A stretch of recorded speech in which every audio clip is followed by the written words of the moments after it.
একবার এক ইহুদির সঙ্গে কথা কাটাকাটি হচ্ছিল। ওই ইহুদির কাছ থেকে রাসূলুল্লাহ ধার করেছিলেন, ধারের টাকা তিনি সময় মতো পরিশোধ করেছেন।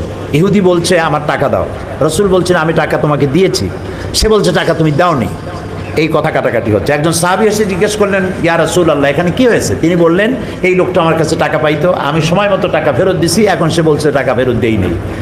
সাহাবী বললেন, আমি সাক্ষী আপনি টাকা ফেরত দিয়েছেন। নবী করিম সাল্লাল্লাহু আলাইহি সাল্লাম বললেন, টাকা দেওয়ার সময়ও তুমি উপস্থিত ছিলে না, আর টাকা যখন ফেরত দেই তখনও তুমি উপস্থিত ছিলে না, তুমি সাক্ষী হলো কেমনে?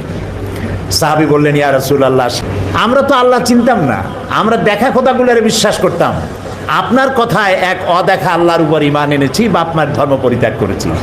এতগুলি অদেখা কথা যদি আপনার মুখের কথায় বিশ্বাস করতে পেরে থাকি, তাহলে সামান্য কয়টা টাকা ফেরত দিয়েছে তা বিশ্বাস করবো না?